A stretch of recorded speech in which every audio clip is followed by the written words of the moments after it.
Hola, buenas tardes. Sean todos bienvenidos a este conversatorio que tendremos en el día de hoy. Vamos a esperar unos minutitos para que se sigan conectando.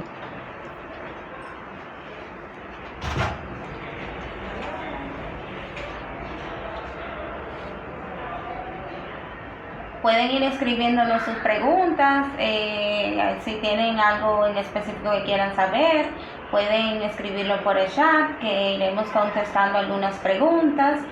Sean todos bienvenidos a esta conversación que tendremos en el día de hoy, en honor a lo que se celebró el pasado 17 de abril, en conmemoración a lo que es el Día de la Hemofilia a nivel mundial.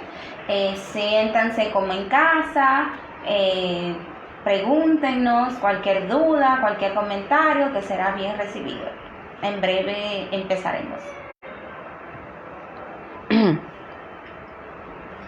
¿Está frisado este lado? Sí.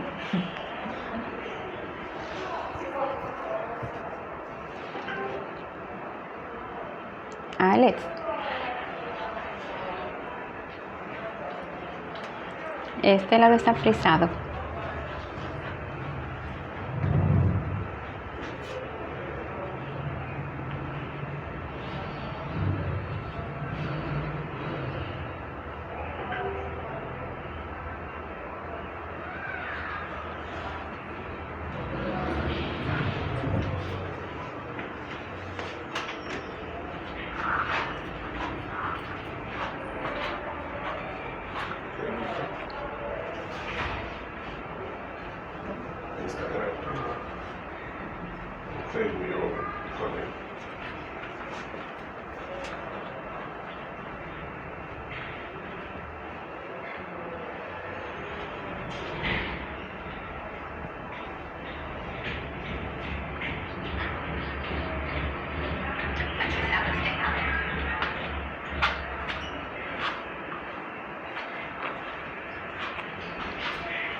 Tú estás en Facebook, ¿verdad?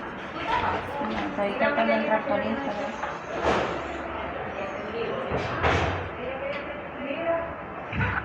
Estoy tratando de entrar por Instagram.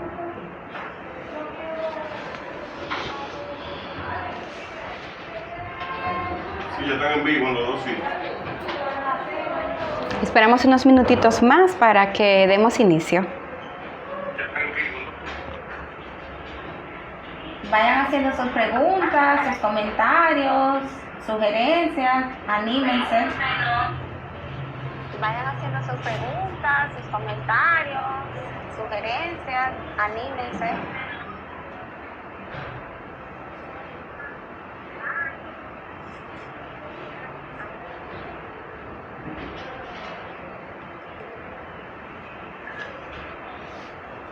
Tenemos varias personas aquí.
Pues bien, entonces vamos a iniciar en el día de hoy.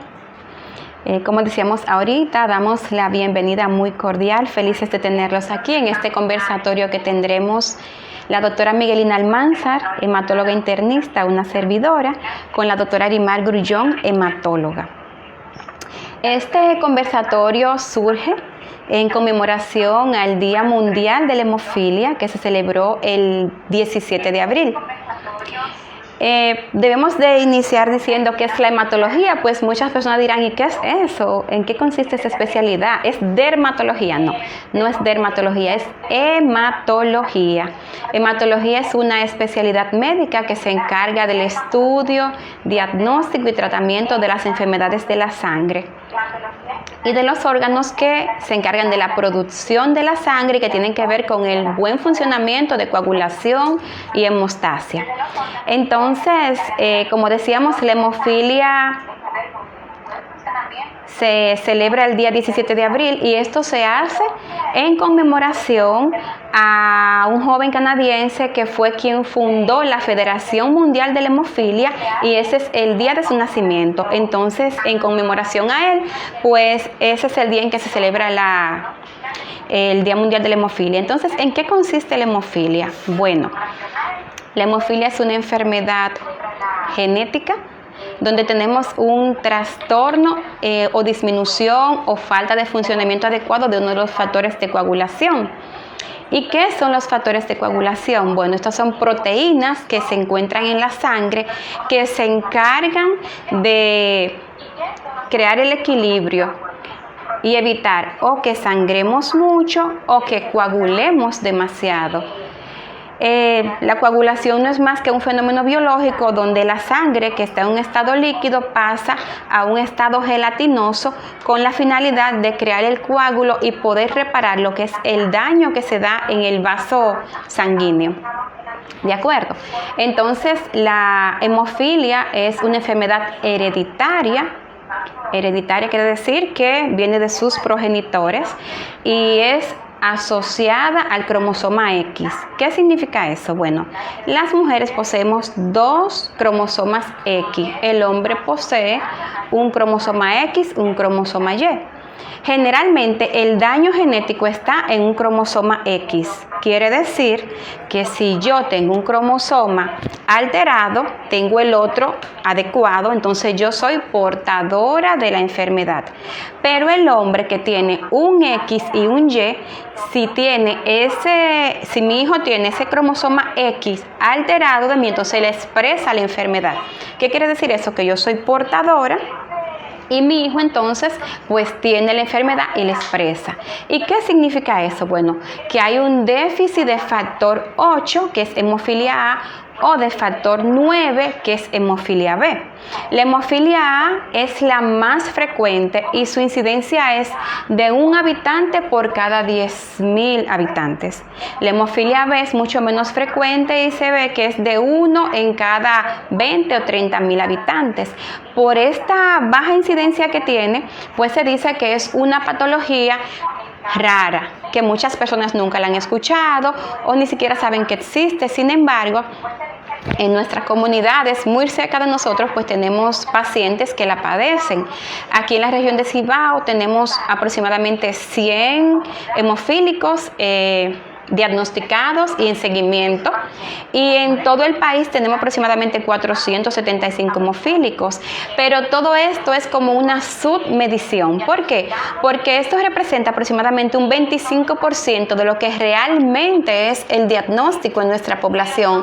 Muchas veces por desconocimiento pues no se lleva el paciente a un chequeo habitual médico donde pueda hacerse un diagnóstico a tiempo y un tratamiento a tiempo.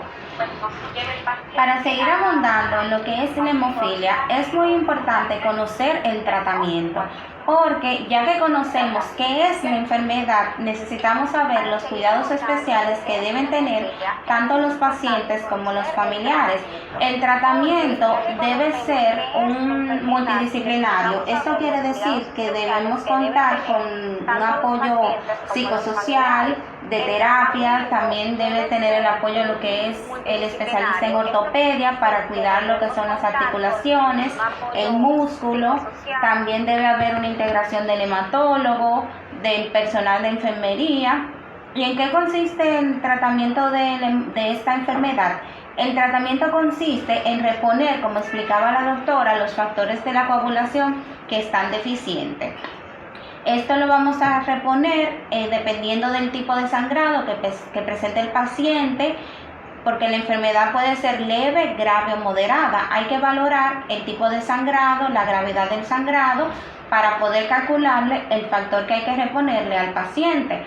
Es por eso muy importante que el paciente debe aprender a reconocer el aura o el síntoma del sangrado. Por lo general es un sangrado interno que no se ve. Ya cuando hay manifestaciones, cuando hay un hematoma, cuando se produce el hematoma por el sangrado interno dentro de los músculos, entonces el paciente por lo general siente un cosquilleo o siente lo que llamamos aura. Entonces el paciente debe reconocer sus síntomas, porque aquí viene la parte integral, viene el componente de la terapia en la casa. El paciente... con respecto a eso que dice la doctora Grullón, esa aura, ¿qué es eso, verdad? Es lo que el paciente comienza a sentir cuando va a comenzar a sangrar por una articulación o por un músculo. ¿Por qué hacemos ese comentario? Porque hay síntomas que son específicos de la patología. Si nos vamos un poquito más para atrás, si hablábamos que la enfermedad es hereditaria, ¿verdad que sí? O sea, que desde que nace el bebé ya tiene la enfermedad. Pero ¿qué pasa con eso? No desde un principio comienza a presentar los síntomas. A veces cuando el bebé comienza a gatear, comienza a correr, comienza a caminar, que tiene traumas, que se cae, entonces la mami comienza a ver que tiene hematomas morados o que se le hinchan sus articulaciones, como cuáles, como tobillo, rodilla, codo, hombro. ¿Y qué es lo que pasa con el bebé? ¿Qué es lo que pasa? Entonces, así se inician los síntomas. A veces el primer síntoma es con la circuncisión. Cuando el bebé es llevado a circuncidar, pues se ve un sangrado que no mejora, y eso alerta al médico y a todo el personal de salud a buscar trastornos de coagulación hasta que se esté consultado con el hematólogo pediatra, y ahí entonces se hace el diagnóstico a tiempo.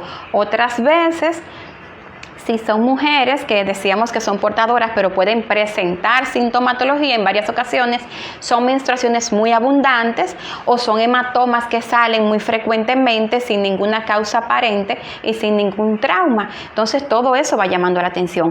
O si el paciente va al dentista a una extracción molar y sangra, independientemente de los medicamentos que se utilicen o de la compresión o los métodos locales que se utilicen, pues el sangrado no para. Entonces todo eso va alertando, va alarmando al familiar, a la mamá, al niño, hasta que llega pues al médico del lugar, en este caso al hematólogo, y se hace el diagnóstico certero de la patología, que eso implica entonces lo que la doctora está explicando. Si tengo un factor, una proteína deficiente, el tratamiento aquí sería entonces la reposición de ese factor, porque si no sería imposible pues parar el sangrado. También nos podemos apoyar en otros derivados, otros componentes de la sangre, como son como es el plasma fresco congelado, el crío precipitado. Pero ¿qué pasa con estos componentes? Que el paciente, el riesgo de contraer infecciones es mayor. También hay medicamentos que son antifibrinolíticos. Esto quiere decir que ayudan en una etapa de la coagulación. Estos, como es el ácido tranexámico, también está otro medicamento que es la desmopresina, que ayuda a elevar lo que son el factor que está deficiente, porque es el factor de von Willebrand, que se une al factor 8, y este también puede elevarse. Doctora, pero qué bueno que mencionara el aspecto de lo que es el aspecto dental, porque esto es muy importante. Porque el niño desde pequeño, cuando le empieza a salir el diente, ya hay que empezar a llevarlo al estomatólogo, porque debe tener, como yo decía al principio, hay que tener lo que es un manejo integral. Es muy importante que regularmente a las personas se hagan sus chequeos con su dentista, porque ¿qué pasa? Vienen las caries, vienen los problemas de gingivitis, vienen las enfermedades de las encías, y entonces esto puede aumentar el riesgo al sangrado en estos pacientes. ¿Y qué es lo que nosotros queremos? Que el paciente no nos sangre. Por eso el paciente hemofílico regularmente debe visitar a su dentista para evitar que ocurran estas cosas. También está el componente, como decía la doctora, de reconocer el aura. ¿Por qué? Porque puede hacerse una terapia en la casa, sobre todo en los pacientes que tienen una hemofilia leve. Cuando ya reconocen su aura, deben calcular la dosis del factor que le corresponden según el tipo de sangrado que tengan y la gravedad. Por esto, no es de que yo estoy en la casa y me lo voy a administrar, no. Esto requiere un componente, por eso decía que también debe estar involucrado enfermería, porque el paciente cuando va a recibir terapia en la casa debe recibir lo que es un entrenamiento, porque debe llevar un apunte de la frecuencia del sangrado, el tipo de sangrado, dónde sangró, la cantidad de factor que se le aplicó, y también cada factor tiene un número, un lote. Esto es importante que se anote para saber el lote que se utilizó. También si el paciente presenta lo que es algún efecto adverso, también se debe anotar aquí, debe llevar un registro. Algo importante, Erimar, es que, por ejemplo, el paciente tiene varias líneas de tratamiento que se pueden llevar. ¿Qué significa eso? Que el tratamiento puede ser como profilaxis.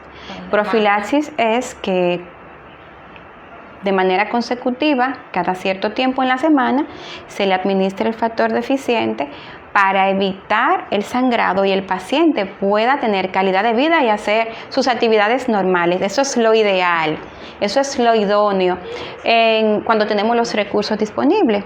Okay. Por eso ella explica que el tratamiento se puede hacer en la casa.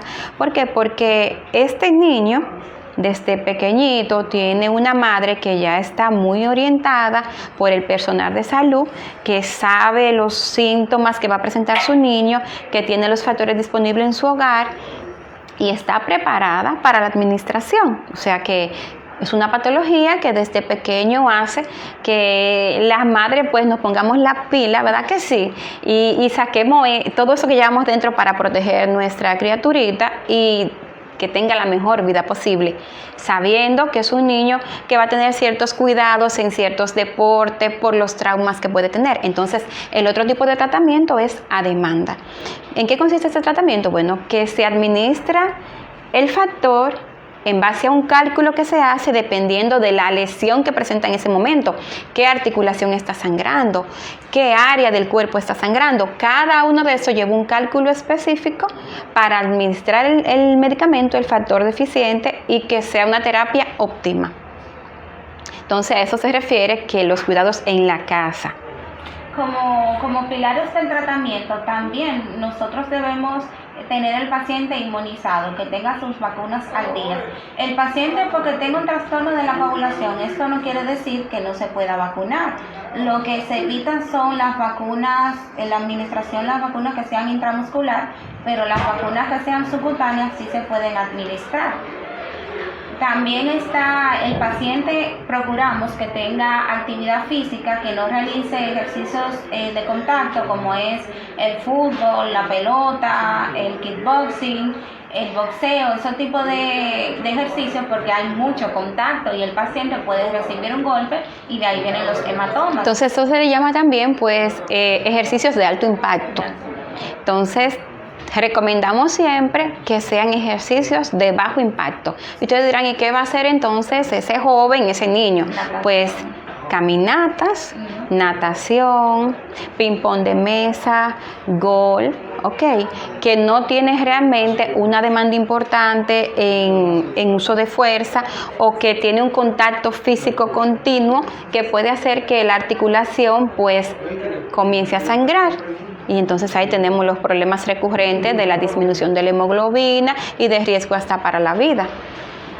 Es muy importante que los pacientes, los familiares y todas las personas que estén alrededor del paciente conozcan la enfermedad, porque lo que nosotros queremos evitar son las complicaciones, como puede ser los abscesos que se producen, como puede ser el deterioro de alguna extremidad, sobre todo los pacientes que sangran mucho, que el músculo va deteriorándose, porque se va quedando sin oxígeno. Entonces es sumamente importante reconocer el aura acudir a un centro de atención, o si desde la casa ya empezarse a administrar el factor para cuando llegue ya al centro de atención el impacto no sea tanto. ¿Y por qué eso es importante? Porque estos sangrados, lo ideal es que sean tratados las primeras 2 horas.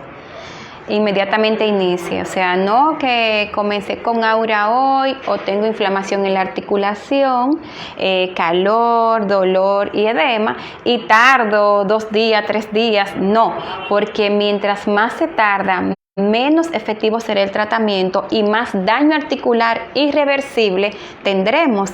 ¿Y qué significa eso? Bueno, imposibilidad para mover la articulación, a veces pues imposibilidad para la marcha, a veces encamamiento continuo cuando ya la articulación se daña, o en el peor de los casos pues cirugía para poder tratar o reponer la articulación dañada. O sea que usted tiene aura o presenta datos de edema o inflamación en la articulación, debe de inmediatamente acudir a su médico si no tiene factor disponible, o si lo tiene, pues administración en las primeras 2 horas para lograr que realmente la terapia sea efectiva. Claro, si usted tiene hemofilia, no quiere decir que usted tiene una enfermedad terminal, que te tiene que echar a morir, porque el hemofílico puede hacer su vida totalmente normal, obviamente teniendo todos los cuidados que hemos mencionado, y le aseguro que va a tener una vida feliz y exitosa. Lo que sí que tiene que cuidarse, tiene que tomar sus precauciones y tiene que acudir al médico, no como decía la doctora, eso es muy importante. Si empiezo con el aura, no voy a esperar 3 días para acudir al médico para buscar atención, porque ya el daño va a ser un daño prácticamente irreversible o un daño mayor del que se podría evitar si usted acude tempranamente a buscar atención. Si algún hemofílico nos está viendo, dirá, qué bonito suena eso y qué diferente es a la realidad, porque todos los que tenemos hermanos o tenemos niños sabemos la vida de un niño: travieso, salta, corre. Sin embargo, en estos casos de estas patologías, como tenemos tanto riesgo de sangrado ante el mínimo impacto, pues la madre tiende a sobreproteger a su niño para cuidarlo y evita que haga una vida pues normal, por decirlo así. Entonces un niño que tiene que mantenerse más aislado, que inicia a ponerse triste, que no se siente que tiene una vida normal. Entonces sabemos lo difícil que es en nuestro medio, que no tenemos a veces la disponibilidad continua del medicamento que se necesita.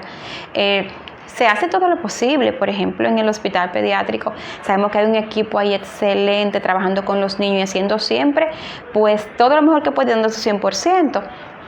Igual que lo que vemos adultos, a veces no depende pues ni de paciente ni de familiar, mucho menos de médico, a veces simplemente son los recursos. Por eso digo, qué bonito se escucha. Sí. Dirán, sí, las doctoras dicen que todo bien, pero realmente la realidad es otra en nuestro medio. Por eso siempre pues instamos a la unión. Cuando nos unimos y tenemos una sola voz, pues somos más fuertes y conseguimos más cosas. Aquí hay una fundación de hemofílicos y los muchachos realmente están muy organizados, y eso hace que tengan mayor disponibilidad del medicamento para cuando se necesite, para cuando esté esa necesidad y que implica riesgo para su vida. Y realmente están muy bien orientados en su patología, en el aura, en cuándo acudir. Pienso que, aunque muchos dirán que es una de las enfermedades raras, porque ese nombre, ¿qué es eso? Nunca lo había escuchado. Realmente los que la padecen son de los que están mejor preparados para tratar, porque se convierten en expertos de la patología. Incluso es bueno que la doctora mencione eso de expertos de la patología, porque es bueno que los pacientes hemofílicos o los que tienen algún familiar que sean hemofílicos, que el paciente tenga una tarjeta donde especifique cuál es su tipo de hemofilia, porque como explicaba la doctora al principio, hay una hemofilia que es la hemofilia A, que es la más frecuente, como ella mencionó muy bien, la hemofilia B.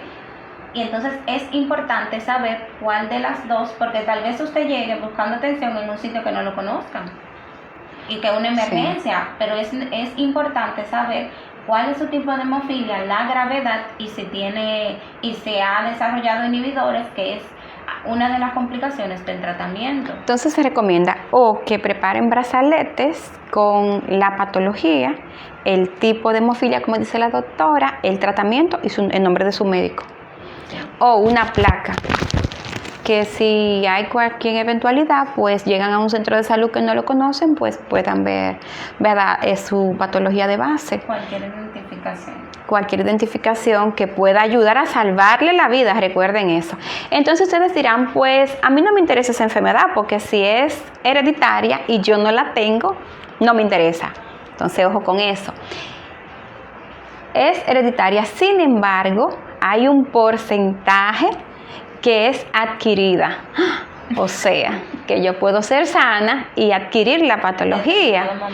Hay enfermedades que se asocian a esto, como cuáles, por ejemplo, el HIV, los síndromes linfoproliferativos, esos son los linfomas, los síndromes mieloproliferativos, los mielomas múltiples, donde podemos tener una alteración genética de ese cromosoma X que mencionábamos ahorita, que es el que tiene la lesión para producir la enfermedad.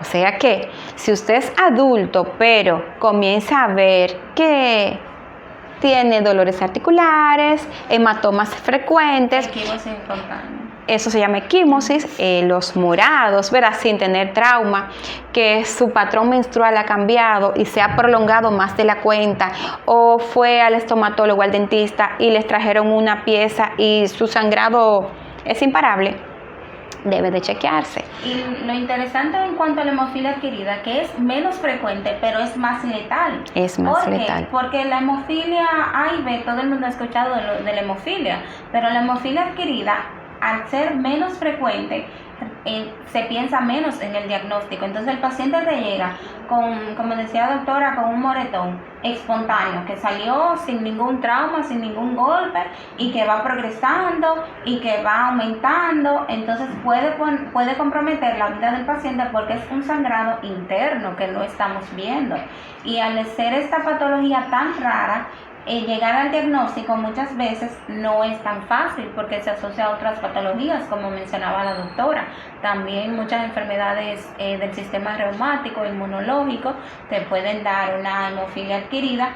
Es generalmente en las personas mayores de edad que podemos ver la hemofilia adquirida, pero esto no quiere decir que en personas más jóvenes también se presente. Por eso hay que tener un poco de conocimiento de lo que es la enfermedad, porque esta es menos frecuente, pero es más letal porque la pensamos menos. Una pregunta, Graviela Pineda, ¿cuáles medicamentos se debe evitar en esos pacientes? Qué bueno que pregunten eso. Excelente pregunta. Muy buena pregunta. Gracias, Gabriela. Gracias, Gabriela, por esa excelente pregunta. Hay medicamentos que alteran lo que es la función plaquetaria. Y si ya tú tienes en esos pacientes lo que es una deficiencia en la coagulación de la sangre, en hemostasia, se debe evitar ciertos medicamentos como son los AINES, los antiinflamatorios no esteroideos, como la aspirina, el diclofenaco. Se debe evitar también lo que es la ranitidina, el omeprazol, algunos antibióticos. Estos son algunos medicamentos que se deben de tratar de consumir lo menos posible. Entonces, cero aspirina, señores. Sí, cero por favor, aspirina. sí, Cero.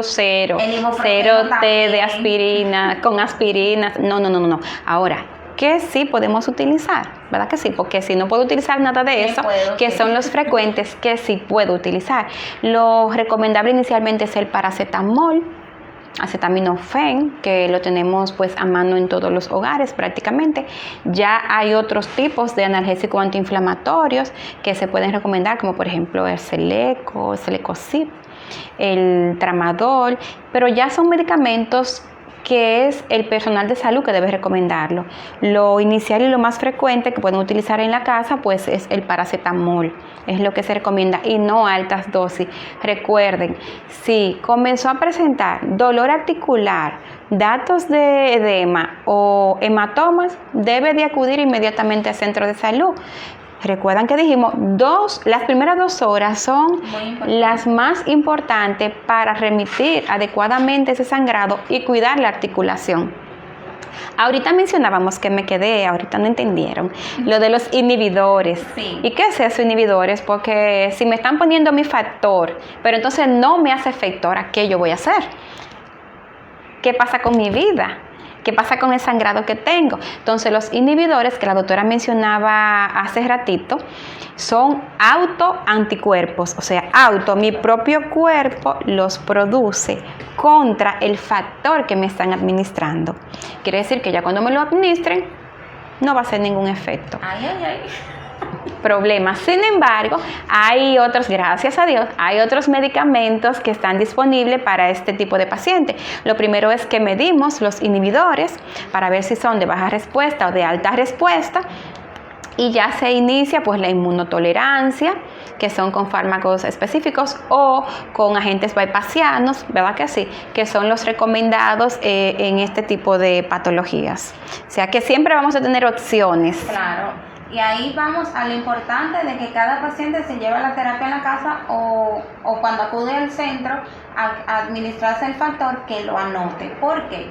Porque los pacientes que, como decía la doctora, que hay tratamiento de profilaxis y tratamiento a demanda, los pacientes que tienen una hemofilia más grave son los pacientes que más frecuentemente reciben tratamiento, y son los pacientes que tú debes sospechar que en algún momento te puede desarrollar un inhibidor, y por eso hay que tenerlo presente, porque como decía la doctora, el paciente no me está respondiendo como yo esperaría cuando le administro el factor, ¿qué me está pasando?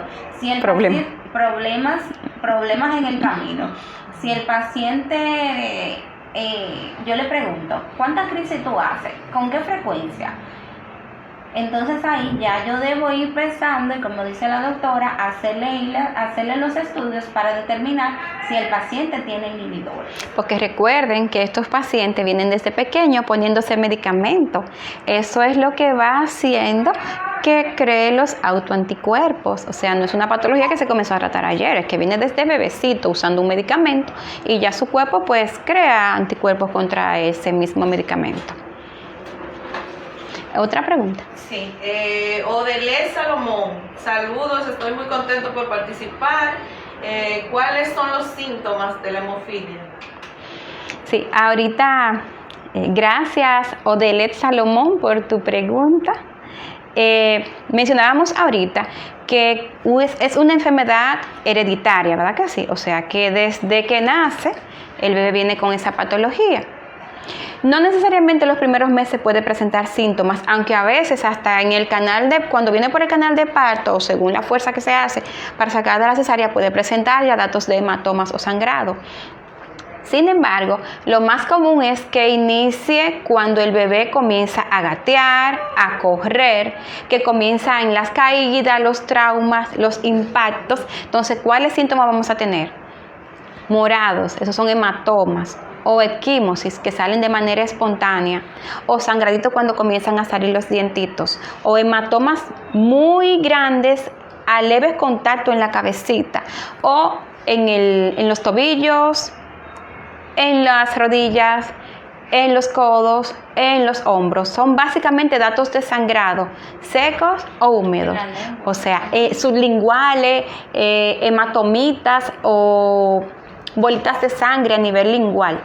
Son básicamente esos los síntomas que puede presentar el paciente de manera inicial, porque, como decía la doctora ahorita, si estos hematomas se infectan, entonces vienen los abscesos y ya esa es otra historia. Sí, es muy importante. Espero que tu pregunta esté contestada.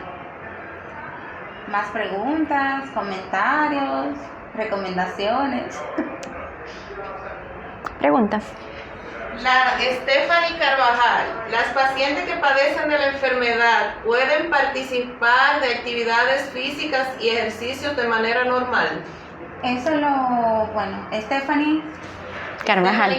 Stephanie Carvajal, gracias por su pregunta. Como explicábamos, que el paciente debe tener una actividad física para tener un buen desarrollo psicomotor, quiere decir para tener que su cuerpo tenga fuerza muscular.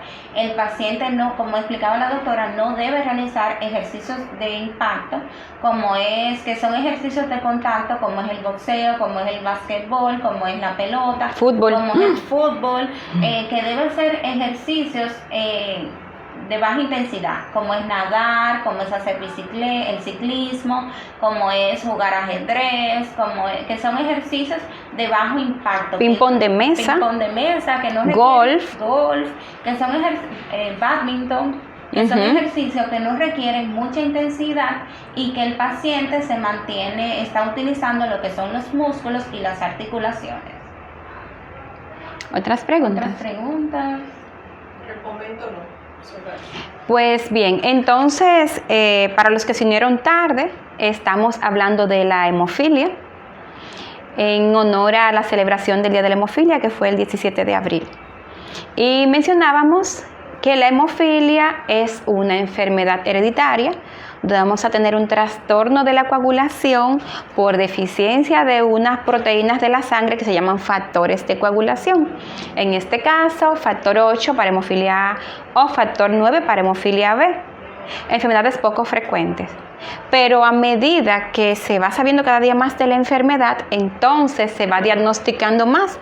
Y si usted en su casa tiene su niño, o tiene su abuelito, o tiene su papá, que venía con un trastorno de coagulación que no se detectó, pero ya usted ve que su niño presenta hematomas recurrentes, pues ya es una alarma, una alerta para que usted acuda a su médico, para que se hagan todas las pruebas del lugar y se pueda hacer un diagnóstico a tiempo. O sea, mientras más la población está informada, más diagnósticos tenemos, porque decíamos que en el país hay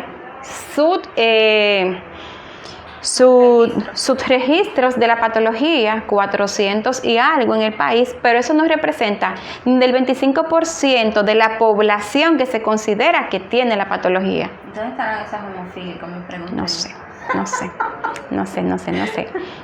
Y como le decíamos, si usted es un paciente sano, pero igual comienza a presentar datos de sangrado recurrente, una menstruación que es más abundante de lo normal, con chequeo ginecológico sin alteraciones, o que tiene una extracción de una pieza dentaria que no para de sangrado, por favor acuda a su médico.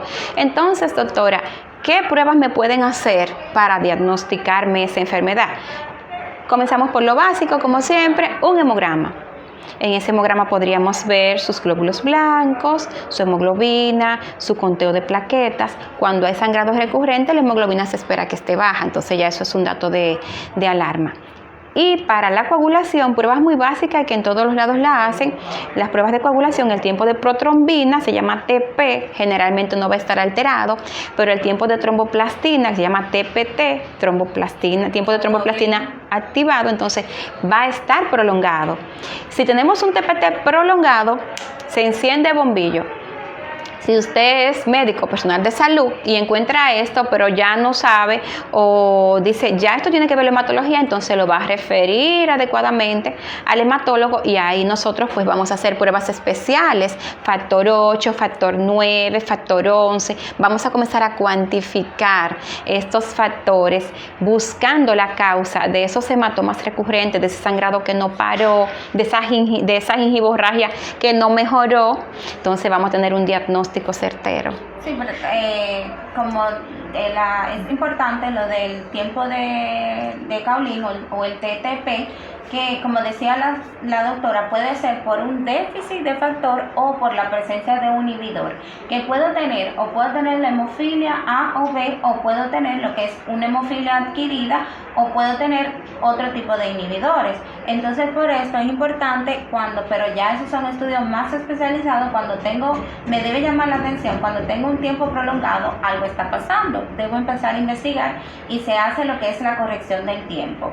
¿Qué quiere decir esto? Se utiliza un plasma de un paciente que esté normal con el plasma del paciente que está deficiente y nos basamos en que si hay una corrección o si no corrige, para saber a qué rama nos vamos a dirigir, si vamos a dosificar factores o si vamos a buscar inhibidores, pero ya eso es en un centro más, en un nivel más especializado. Ellos dirán, ¿y qué es el plasma? ¿De dónde me van a sacar eso? La sangre. Entonces la sangre, ¿verdad?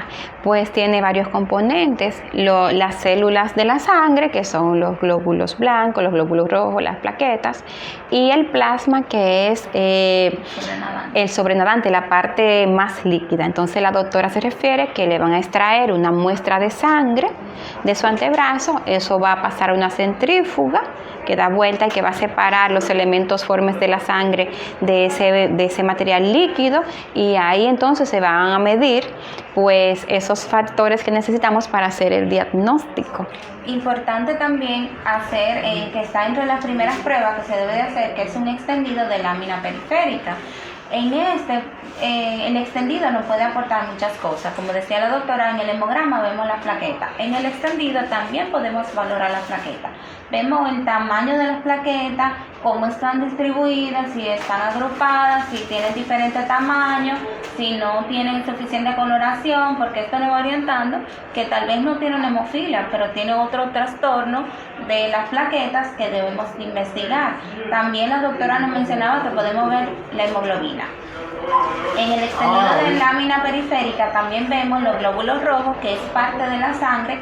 Estos van a tener un color y un tamaño. Si vemos un glóbulo rojo en la lámina periférica que tiene poco color, ahí nos vamos orientando, como decía la doctora, que el paciente ha sangrado bastante y que tiene una anemia, que tiene una deficiencia. Entonces esas son cosas que nos deben ir llamando la atención. Hay una pregunta. Ángela Genao, ¿es cierto que los hombres son la población más afectada? Sí. Hola Ángela, pues decíamos al inicio que la hemofilia es una enfermedad hereditaria. ¿Y qué significa esto? Bueno, sabemos que las mujeres tenemos 2 cromosomas, ¿verdad? XX, y el hombre tiene un cromosoma XY. Si yo soy portadora, tengo un X afectado, me caso, tengo un bebé, ese bebé va a salir con mi X afectado y el Y, entonces él va a expresar la enfermedad. Por eso es más frecuente, o es una enfermedad que se dice que es de varones. Sin embargo, si yo soy portadora y me caso con un hemofílico, o sea, yo tengo un X alterado y mi esposo también tiene el X alterado, mis hijas sí pueden ser hemofílicas. Eso es muy malo, ¿verdad? Pero es básicamente una enfermedad que es más frecuente en varones, pero sí hay portadoras, de hecho, que pueden presentar hemofilias leves, que son esos sangrados que mencionábamos, esa metrorragia abundante, esa epistasis recurrente, sangrado por la nariz, o sangrado por las encías, o sangrados cuando se extraen piezas, o sangrado importante en el parto, o en la cesárea, o en traumas. Entonces, sí es de varones, sabiendo que hay un porcentaje bajo de mujeres que pueden expresar la patología, o portadoras que pueden tener síntomas leves de la enfermedad. Espero haber contestado tu pregunta. ¿Más preguntas? Pues bien, entonces recordamos, señores, el cuidado integral del paciente hemofílico. Es un cuidado multidisciplinario. ¿Qué significa eso? Que son varios grupos de médicos que van a intervenir en ese cuidado. El médico de cabecera va a ser el hematólogo, pero necesitamos un ortopeda, porque recuerden que aquí lo que más se lesiona generalmente son las articulaciones. Un personal de enfermería que esté entrenado para la administración del medicamento adecuadamente. Psicólogos que estén como parte del cuidado integral del paciente. Por lo que hablábamos ahorita, es un niño que emocionalmente pues va a ir creciendo con ciertas situaciones, a veces una autoestima un poco baja porque se siente aislado, se siente enfermo, se siente sobreprotegido. Entonces necesitamos ese soporte emocional para hacerlo entender que no hizo nada malo para tenerlo, y que puede vivir con esta enfermedad, siendo parte de la sociedad, una parte funcional. Entonces también un estomatólogo, porque desde que tienen sus dientitos deben de tener sus profilaxis dentarias, señores, para evitar las extracciones, las caries. O sea, esa la población normal debe de hacerlo cada 6 meses. Sin embargo, estos pacientes necesitan ese manejo de cerca con el estomatólogo para evitar que hayan entonces lesiones o extracciones que pueden implicar riesgo para su vida o mayor riesgo de infección. Tenemos una pregunta y debemos ir concluyendo, doctoras. Tan rápido. ¿Cómo se procede? Dice Mary Altagracia Iciano, ¿cómo se procede en estos pacientes en caso de un procedimiento quirúrgico que se presente de emergencia? Sí, como mencionábamos ahorita, vamos a tener como tratamiento específico la reposición de factor deficiente. ¿Qué significa? Tengo hemofilia A, me hace falta el factor 8, entonces mi tratamiento va a ser siempre factor 8.